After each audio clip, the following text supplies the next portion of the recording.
Assalamualaikum warahmatullahi wabarakatuh. Tabi pun. Halo Tribuners, ketemu lagi nih di Tribun Live bersama dengan Kiki Novelia. Wah, di episode kali ini nih Tribuners, Senin 24 Agustus 2020, kita sudah kedatangan seseorang yang spesial banget, yang pastinya sangat menginspirasi dan juga bisa memotivasi kita semua. Nah, mungkin Tribuners sekalian nih melihat di sebelah kiri Kiki ini ada seseorang yang keren banget nih.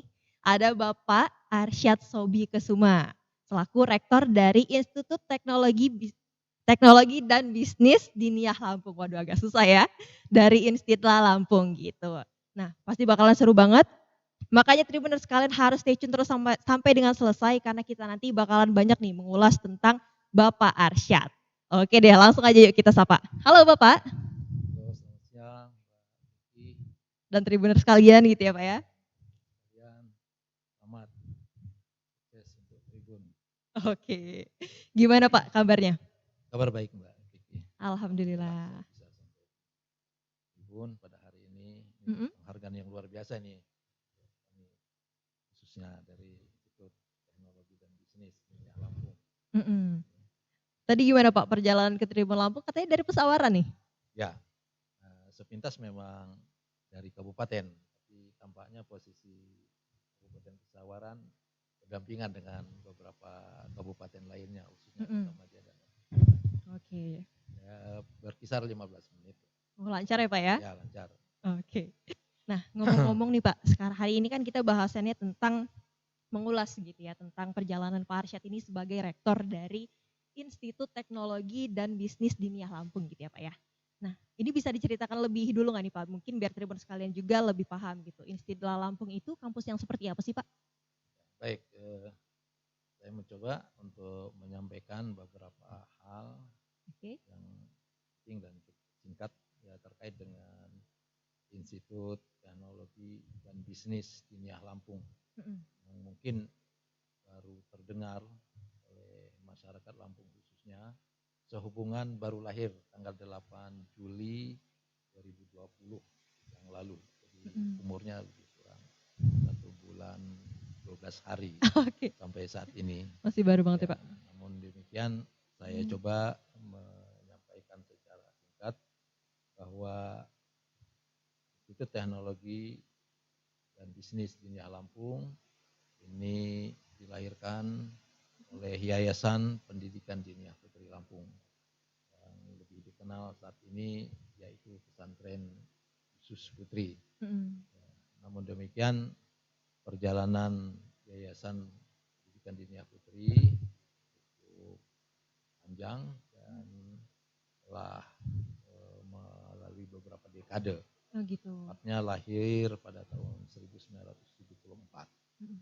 yang diprakarsai oleh PDI dan GMI saat itu. Mm-mm. Ya. Jadi kebetulan ketua yang menjadi perintis saat itu adalah menjabat kedua lembaga ini Oke. dan dengan beberapa perintis lainnya menggagas pondok pesantren dan alhamdulillah tepatnya lahir tanggal 14 Februari 1974 dengan Mm-mm. perjalanan perguruan diniyah putri ini dari waktu ke waktu sehingga pada tahun 2013 telah juga melahirkan pendidikan baru, divisi baru Pondok Pesantren Putra Mm-mm. yang berada di Kabupaten Pesawaran juga, tepatnya di Desa Halangan Ratu, Kecamatan Gedung Tataan. Mm-mm. Dan berikutnya pada tahun 2015 saya mendirikan STIT, berada di luar Kabupaten Pesawaran, berada di Kabupaten Pesisir Barat. Oh gitu. Alhamdulillah muridnya sampai saat ini sudah berkisar 550 siswa, tapi khusus untuk Putra ya Pak ya? yang madrasah Hidayah, jadi putra putri. Oh, oke. Ya, putra putri, karena ini masih jenjang tingkat dasar, masih mungkin menggabungkan putra putrinya. Mm-mm.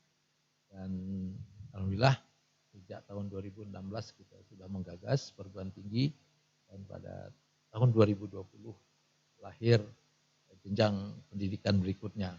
Yaitu insya Allah kampusnya berada tidak jauh dengan kampus pondok pesantrennya, lebih kurang setengah kilometer.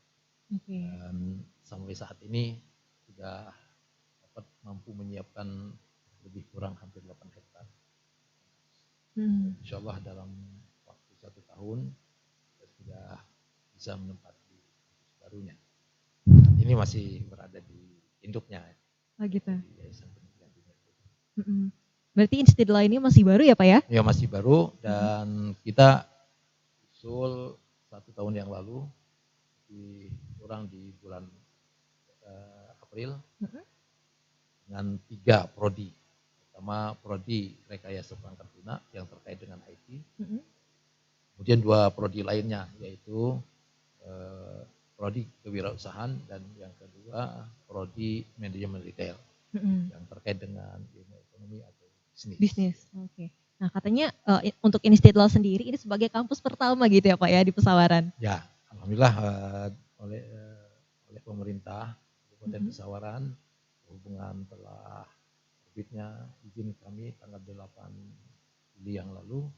1 minggu kemudian kami usul mengadakan audiensi ke Pak Bupati untuk melaporkan perkembangan pendidikan yang ada di Universitas, khususnya kita sudah bisa membuka jenjang perguruan tingginya, dan alhamdulillah beliau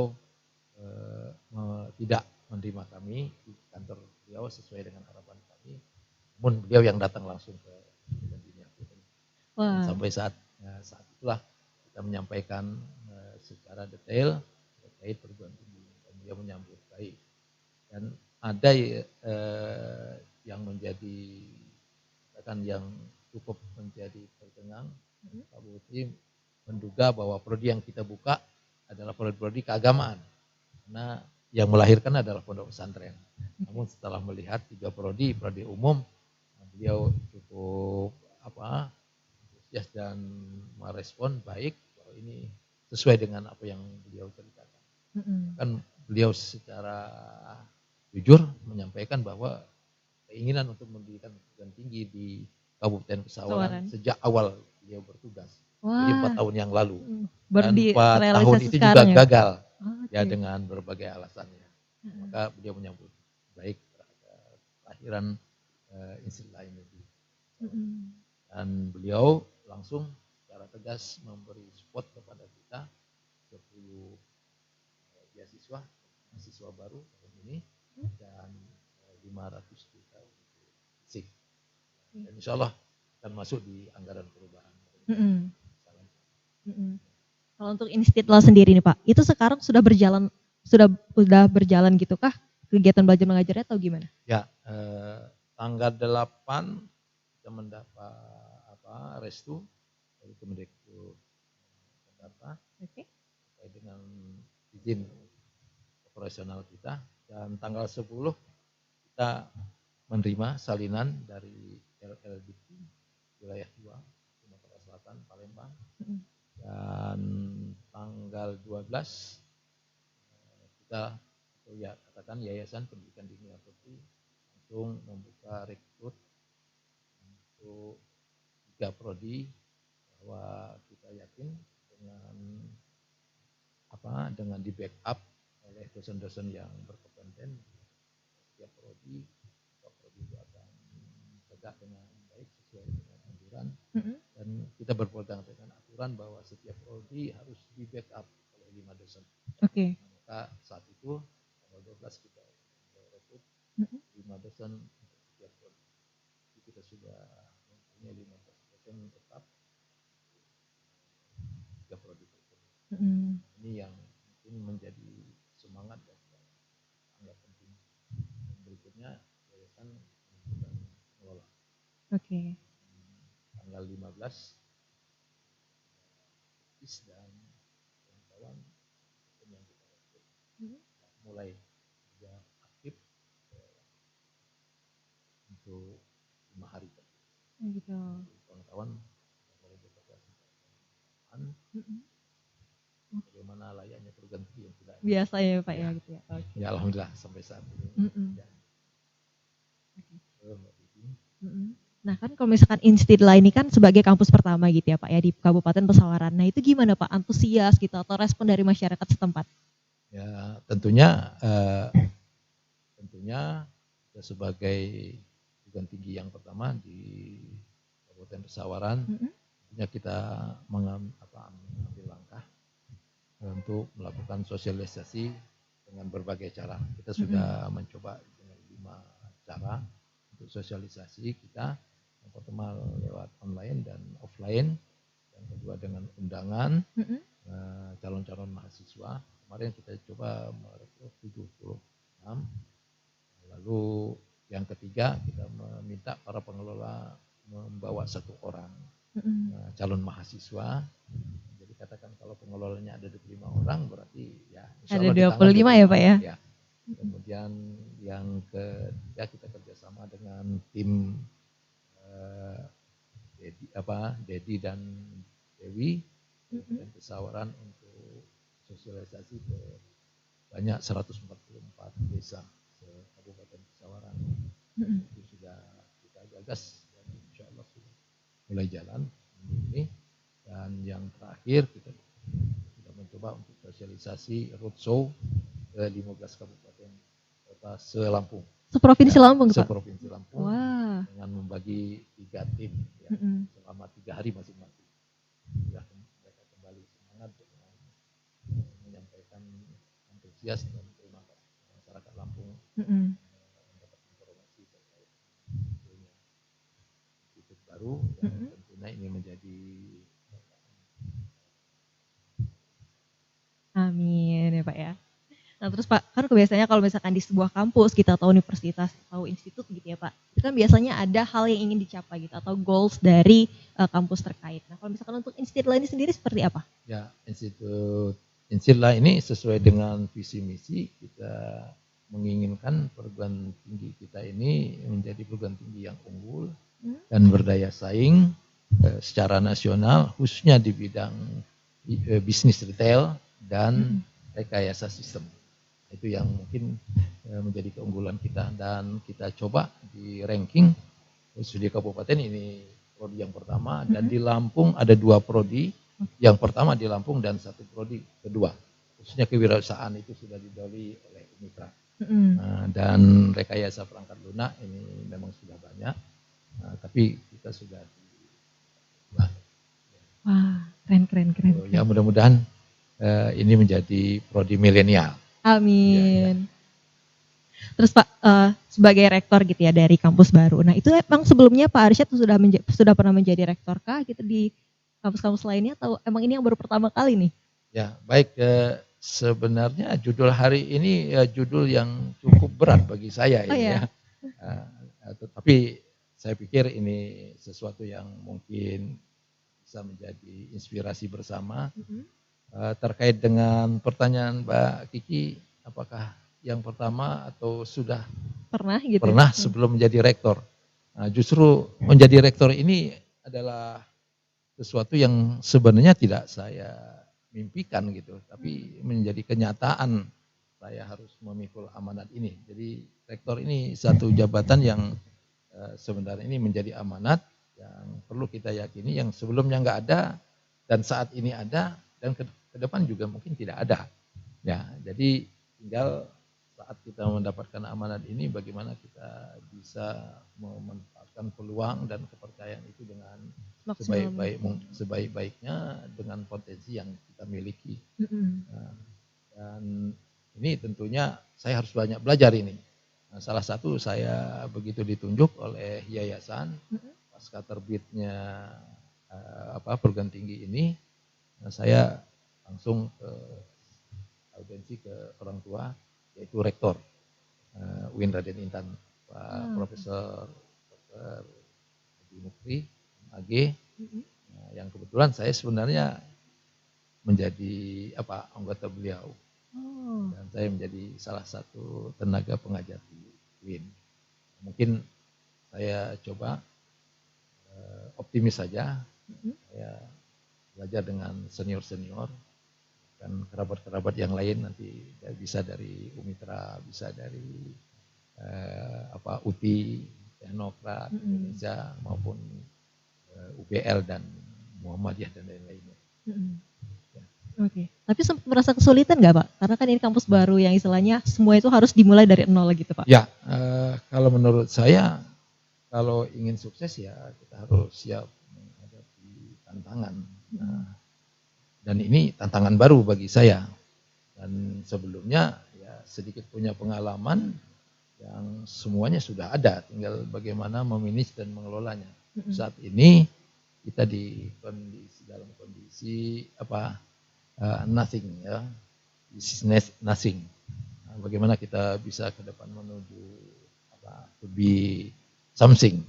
Ini dan terakhir bagaimana menjadi to be everything. Ini mungkin yang sudah selama ini menjadi filosofi senior saya nih Pak. Oke. Rektor UIN Raden Intan.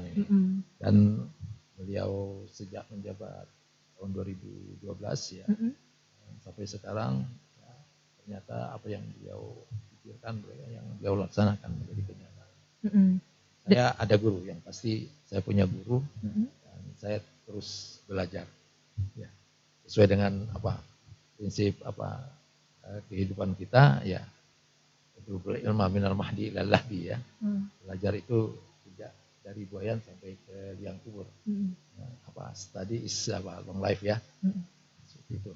Dan juga dibantu sama staff-staffnya juga ya Pak ya? Ya, kebetulan kawan-kawan yang kita rekrut menjadi dosen tetap di setiap prodi ya kawan-kawan yang memang mumpuni di bidangnya, punya integritas dan punya komitmen ingin berangkat dari awal dan membesarkan.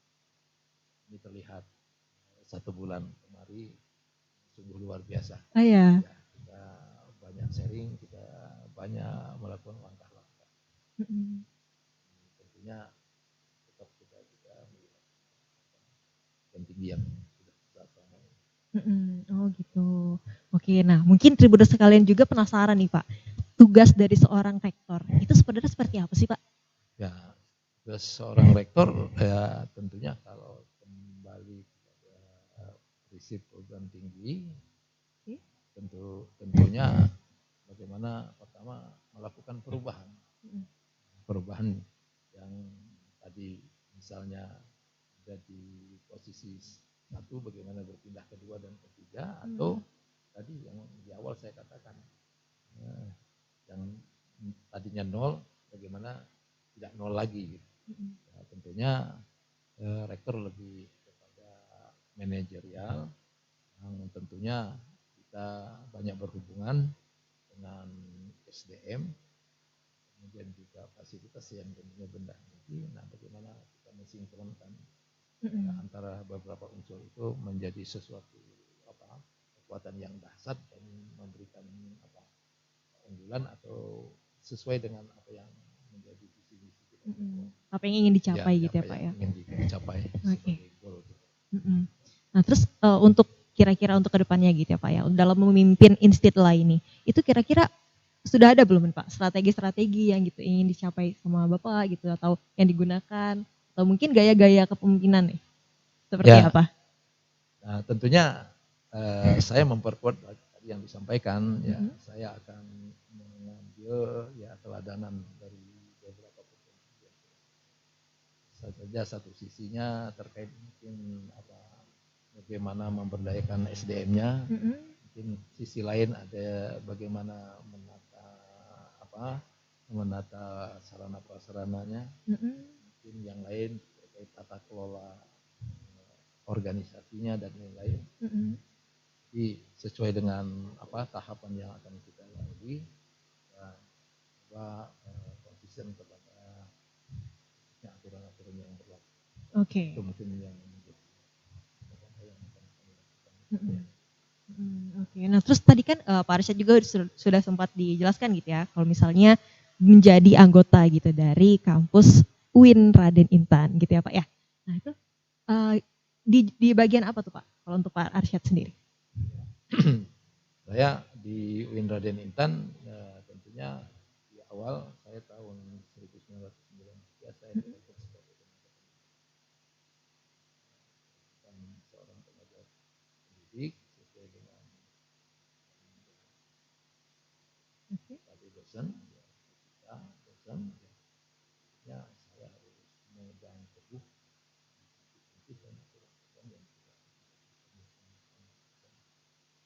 namun dalam perjalanannya ya memang tergantung internal kita juga untuk adaptasi di dalam kampus, Iya. melaksanakan tugas-tugas. Tentunya berkat saya itu usaha itu yang baru Mm-mm.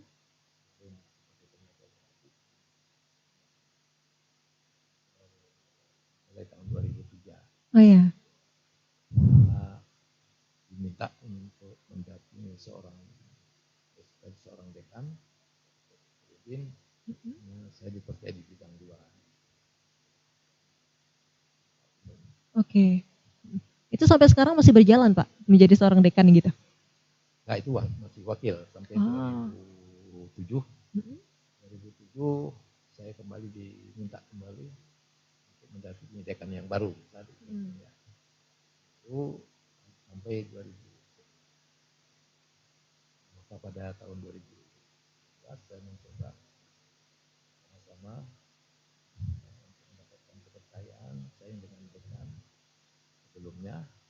Alhamdulillah pada 2011 saya menjadi dekan pertama tahun 2011. Oh, oke.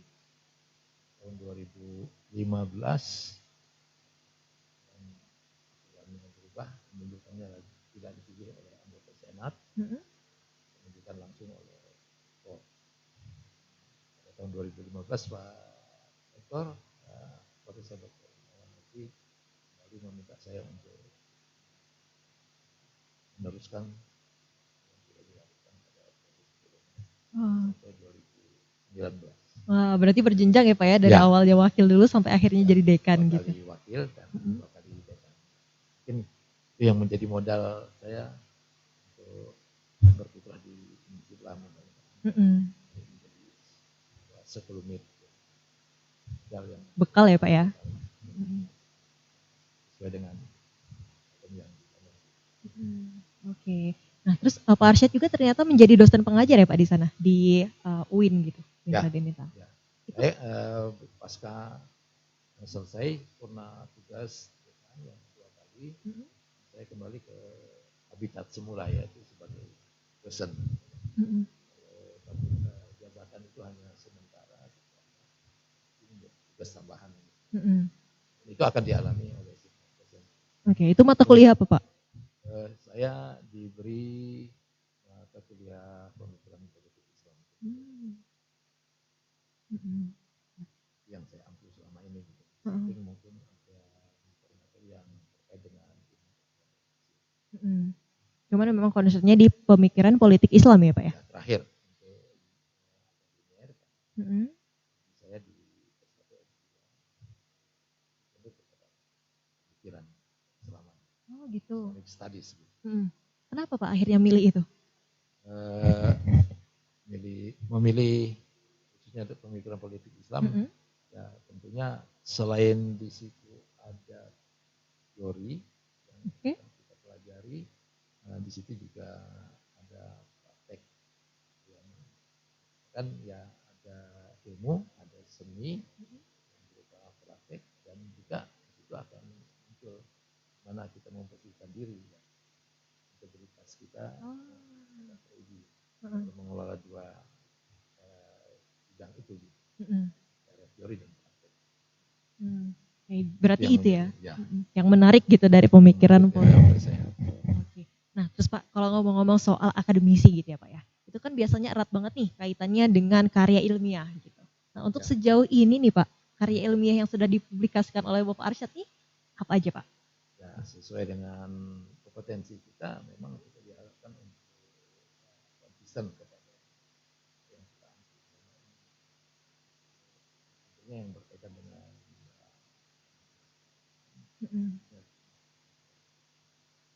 terkait dengan masyarakat, sosial politik. Ini saya tulis. Jumlahnya sekarang sudah berapa itu Pak? Jumlahnya ya tidak terlalu banyak, tidak terlalu signifikan karena banyak disibukkan dengan kegiatan-kegiatan tugas tambahan. Ini alasan yang mungkin nggak masuk akal. Karena ini mungkin hanya ketidakmampuan dalam membagi waktu. Karena selain tugas-tugas akademisi, saya juga punya tugas-tugas yang sosial kemasyarakatan.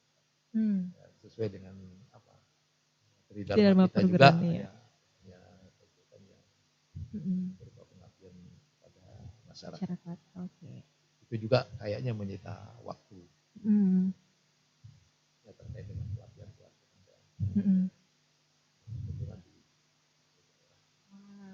Keren banget ya Tribuners ya. Ternyata menjadi seorang Pak Arsyad ini sudah banyak banget gitu tugas-tugas tambahannya gitu. Oke. Mikrofonnya mungkin bisa lebih dideketin nih Pak, biar Tribuners jelas. Nah, terus Pak, katanya nih kalau misalkan Pak Arsyad dulu sempat mengenyam pendidikan di Madinah gitu ya Pak ya. Itu gimana Pak ceritanya? Ya, sebenarnya pasca menyelesaikan di tingkat SMA aliyah, ya, memang kita banyak ketemu dan banyak bergaul dengan kawan-kawan yang selama ini ada di pesantren. Memang sempat terlintas, apa mungkin saya punya kesempatan yang sama, nasib yang sama dengan kawan-kawan yang lain, bisa sempat belajar di luar negeri. Maka beberapa kesempatan kita coba bidik, lalu kita coba ikut bersaing untuk mengikuti tes. Dan alhamdulillah pada tahun 1980 ada peluang kesempatan ke Saudi, dan melalui 2 kali tes baik di tingkat daerah maupun tingkat pusat, khususnya di kedutaan, alhamdulillah dinyatakan lulus. Ya. Sehingga pada tahun 80 akhir kita diberangkatkan sebanyak 10 orang yang dari Lampung.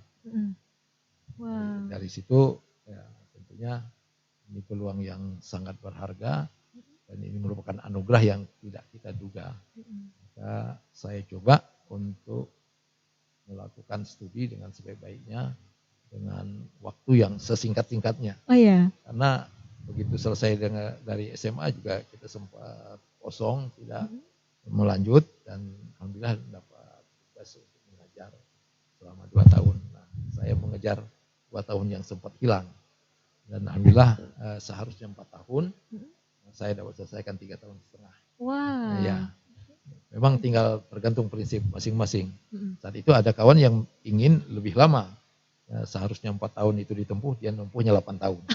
Ya. Mungkin biar lebih maksimal ya Pak ya. Nah, itu Mbak Kiki terkait dengan kesempatan yang pernah saya terima untuk belajar di luar negeri ya Pak ya. Oke. Nah tapi Pak ya, di antara sekian banyaknya gitu tempat destinasi untuk mengenyam pendidikan, kenapa akhirnya memilih Arab Saudi untuk dijadikan sebagai tempat belajar? Ya baik, karena sebelumnya kita punya basic di pesantren, dan sebenarnya itu menjadi target minimal. Nah, kalau tujuan ya tergantung peluang mana yang bisa dan kita dapatkan. Namun pada akhirnya saya mendapat kesempatan di Madinah. Ya mungkin bukan lain pilihan juga, ya takdirnya memang sudah di situ.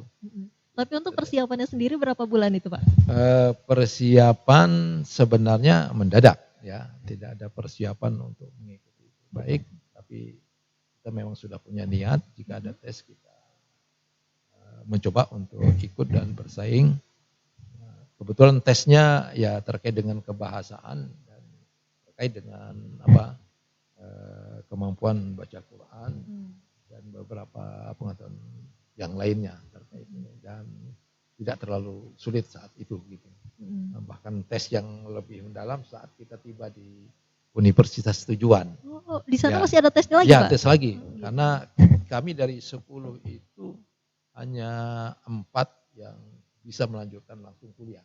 Yang 6-nya harus masuk ke markas bahasa dulu, setengah tahun atau 1 tahun, baru nanti ikut tes lagi kuliah.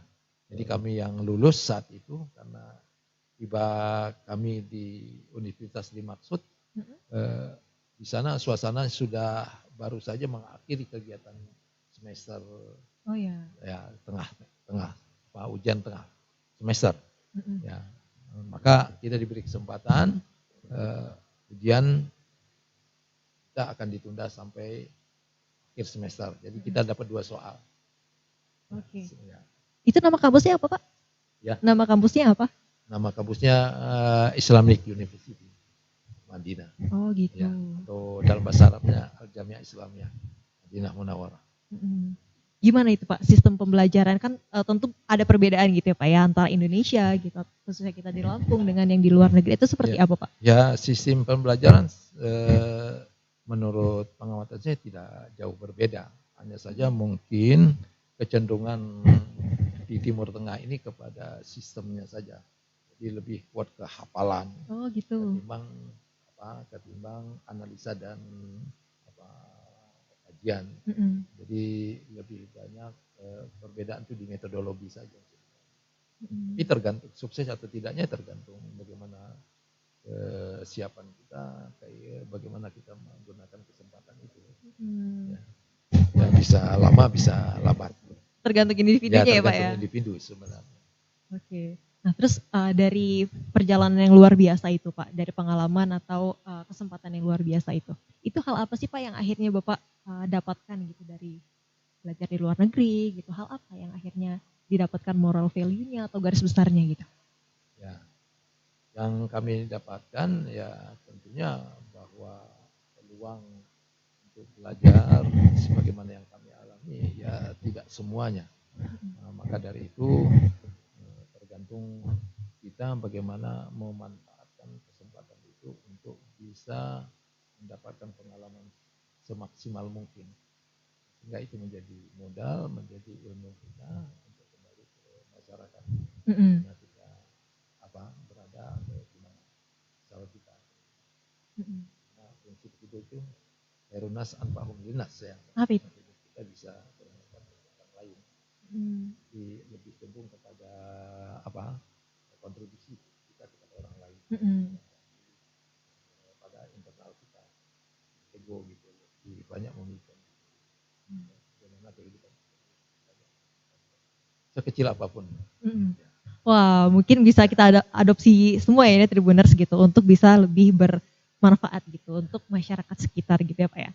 Terus katanya juga nih kalau Pak Arsyad itu suka gitu atau concern di bagian kaligrafi gitu Pak.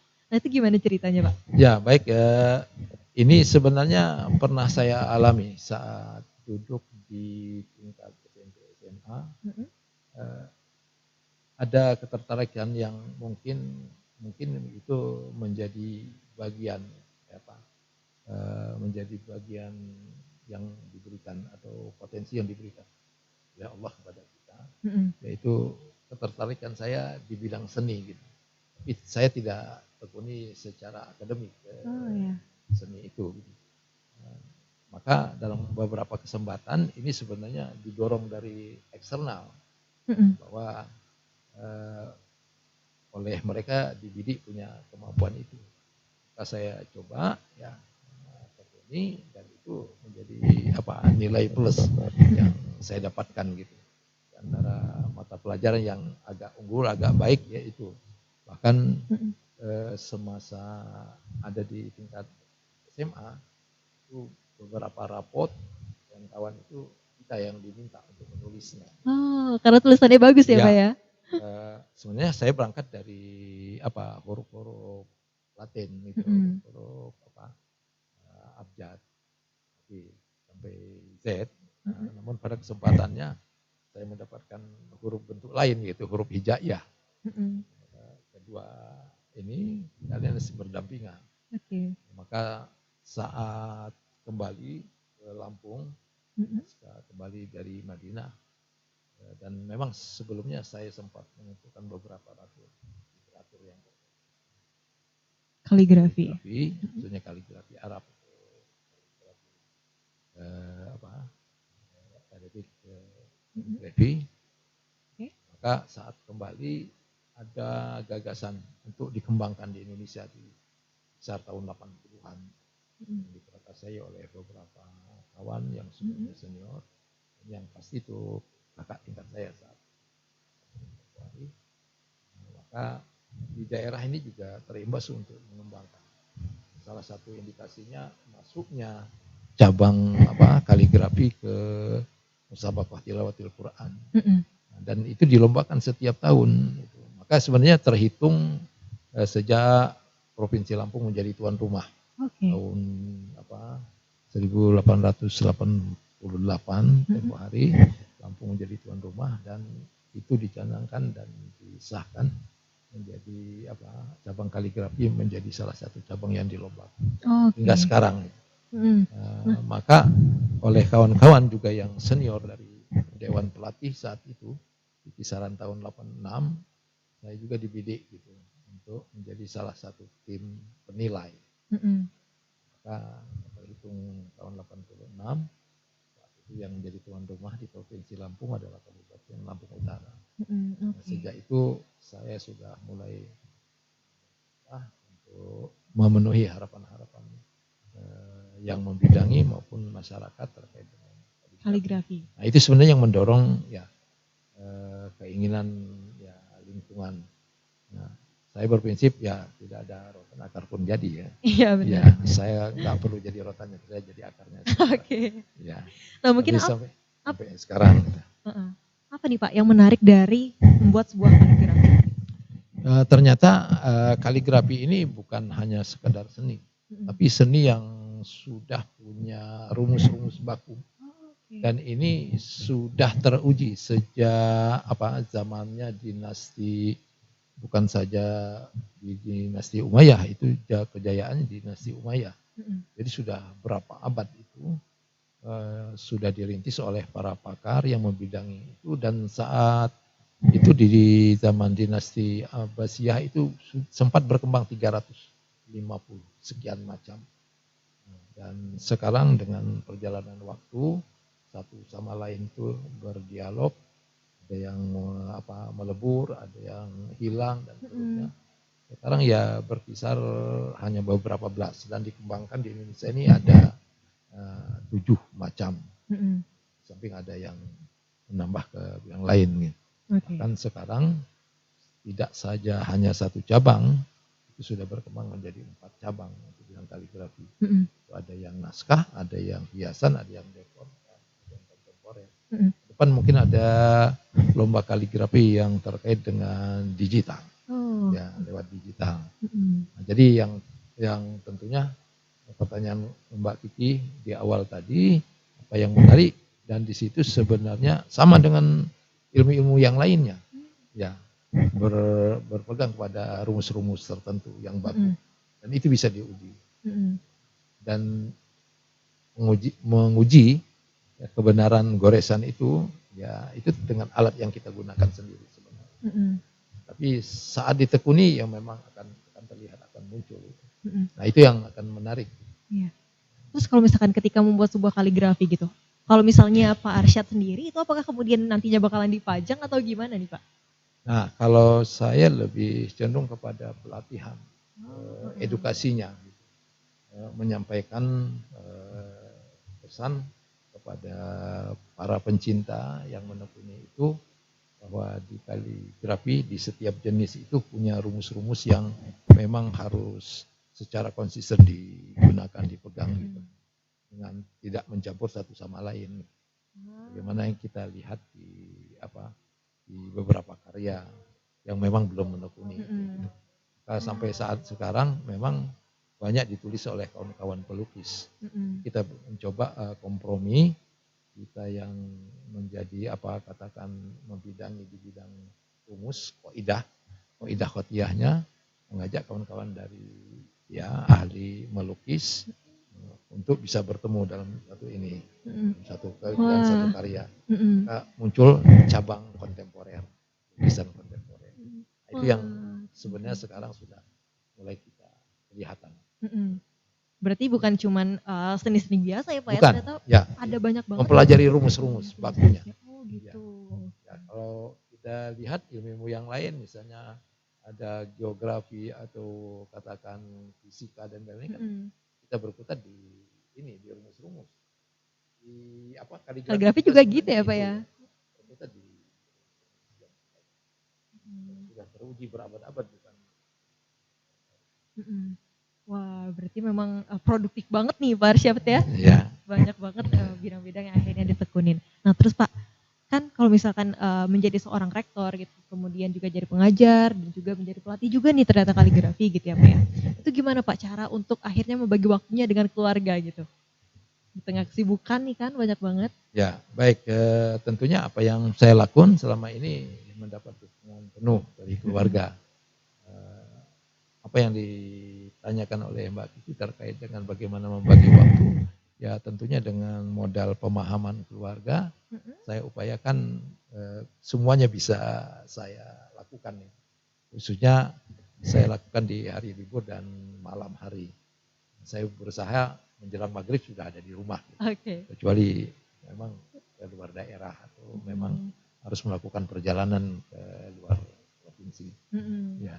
Tapi kalau misalkan berarti semuanya bisa berjalan dengan lancar gitu ya Pak ya? Ya, alhamdulillah sampai saat ini ya, semuanya bisa saya lakukan. Dan ya dari ke hari ya kita mencoba untuk carikan solusi. Oke, berarti Ya. anak-anak nggak ada yang komplain nih Pak ya?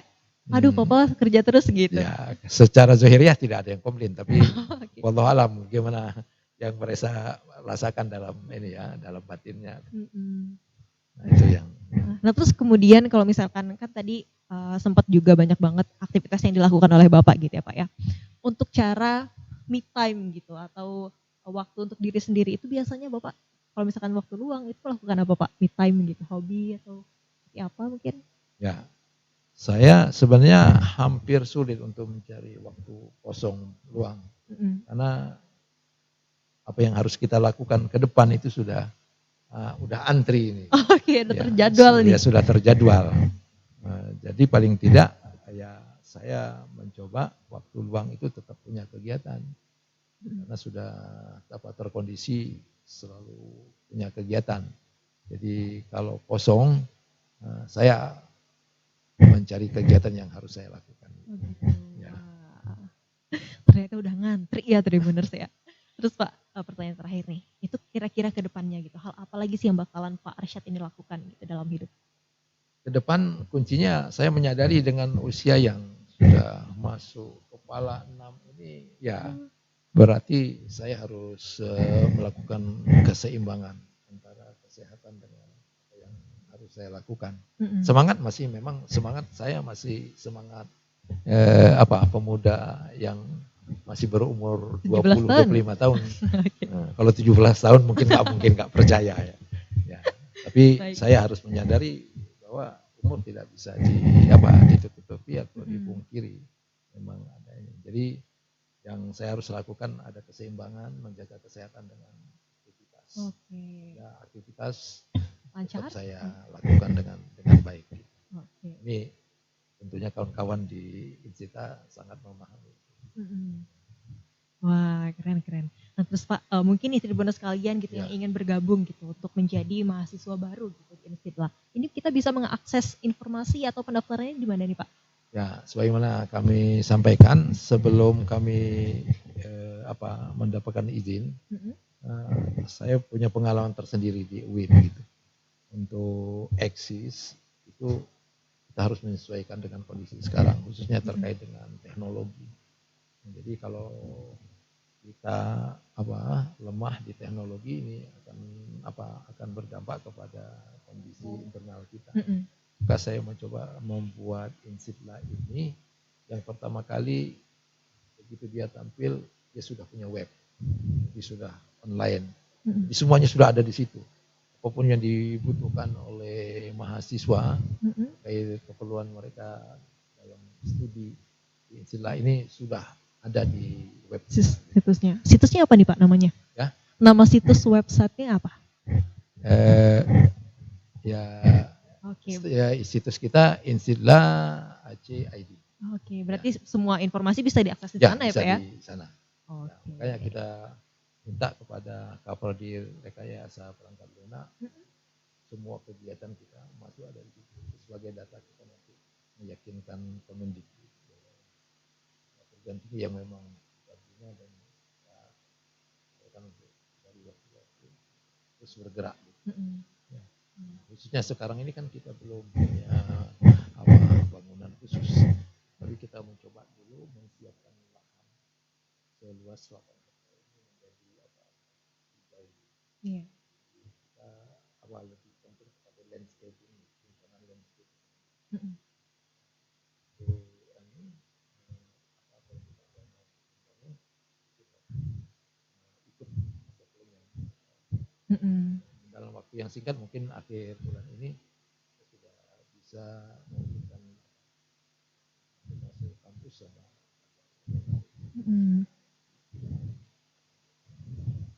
Oke, wah. Tuh buat Tribun sekalian nih yang pengen bergabung jadi mahasiswa barunya Institla bisa langsung dicek di institla.ac.id ya Pak ya. Terima kasih Mbak. Semua informasi ada di sana. Jadi tinggal diikutin aja untuk kalian atau Tribun sekalian yang pengen jadi mahasiswa barunya Institla. Oke, Pak Arsyad terima kasih banyak ini Pak sudah mampir ke Tribun Lampung, sudah sharing ke Tribuners sekalian. Semoga kedepannya semakin lancar, jaya, sukses, sehat selalu. Saya terima kasih atas nama Institla. Mengucapkan terima kasih yang setinggi-tingginya atas penghargaan yang luar biasa. Kami diberi kesempatan untuk live pada hari ini, sekaligus memperkenalkan Institut Teknologi dan Bisnis di Lampung. Mudah-mudahan Tribun tetap jaya, live dari waktu ke waktu dan bisa mendorong Institla untuk eksis juga sebagaimana Tribun. Amin. Sama-sama eksis nih Pak ya, jadi kita. Oke Tribuners, itu tadi obrolan hangat kita nih bersama dengan Pak Arsyad. Keren banget kan? Makanya Tribuners kalian harus stay tune terus ini ya setiap hari dari jam 1:30 siang sampai dengan 4 sore karena kita punya banyak banget program-program keren buat kalian dan juga kita bakalan live streaming di akun Facebook dan juga di YouTube-nya Tribun Lampung atau bisa juga diakses di bit.ly/Tribun TV Lampung. Oke deh, Kiki Novelia undur diri sampai ketemu lagi di episode selanjutnya. Wassalamualaikum warahmatullahi wabarakatuh. Bye-bye.